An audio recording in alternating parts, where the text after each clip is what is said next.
Hi guys, இன்றைக்கி என்ன பார்க்க போகிறோம் பார்த்தீங்கன்னா, நமக்கு சர்வீஸ் ஒரு பிசி வந்திருக்கு, டெல் பிசி.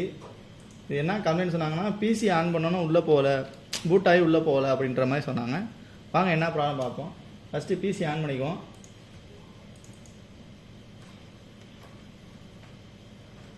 பிசி இப்போ ஆன் பண்ணிட்டோம்.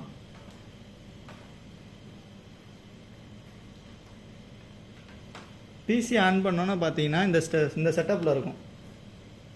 இந்த மாதிரி ப்ராப்ளம் வந்தால் என்ன பண்ணலாம் அதான் இப்போ பார்க்க போகிறோம்.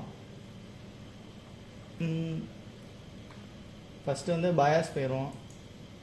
ஏன் பயாஸ் போகிறோன்னா, ஒரு சில பேர் ஓஎஸ் வந்து லிகசியில் போட்டிருப்பீங்க, யூஎஃப்ஐயில் போட்டிருப்பீங்க. லிகசி யூஎஃப்ஐ ரெண்டுலேயுமே போட்டிருந்தா டேரெக்டாக பூட்டாகி உள்ளே போயிடும். இந்த மாதிரி ப்ராப்ளம் வந்தால் என்ன ப்ராப்ளம் பார்ப்போம் கைஸ்.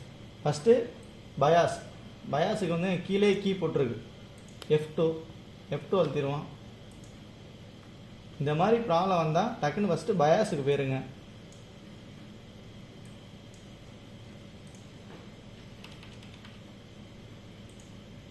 ஃபஸ்ட்டு பயாஸ் போயிடுவோம். பயாஸில் வந்து பூட் சீக்வன்ஸ் இந்த ஆப்ஷனை பாருங்கள். இதில் வந்து உங்களுக்கு லிகசியில் இருந்தால் அது வந்து பூட்டாகி உள்ளே போகாது. இதை வந்து யூஎஃப்ஐயில் மாற்றிடுங்க.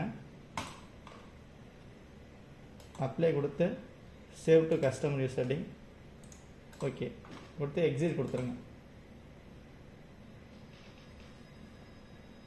லிகசிலேருந்து நம்ம யூஎஃப்ஐ மாற்றினாலே இந்த மாதிரி ப்ராப்ளம் வந்து சால்வ் ஆகிடும். உள்ளே போகுது பார்ப்போம்.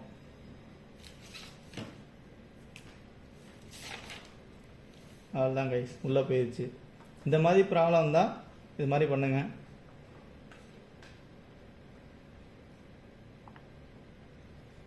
ஒரு சில நேரத்தில் சிமாஸ் பேட்டரி கூட ப்ராப்ளமாக இருக்கலாம். சிமாஸ் பேட்டரி கூட ப்ராப்ளம் வந்து பயாஸுக்குள்ளேயே போவோம். டேட் அண்ட் டைம் மாற்றினா கரெக்டாயிரும். ஓகே கைஸ், உள்ளே போயிடுச்சு. இந்த மாதிரி ப்ராப்ளம் வந்தால் நீங்களே ட்ரை பண்ணி பாருங்கள். Okay, thank you guys. அவ்வளோதான் கைஸ், உள்ளே போயிடுச்சு. நீங்களும் ட்ரை பண்ணி பாருங்கள். ட்ரை பண்ணிவிட்டு கமெண்ட் பண்ணுங்கள்.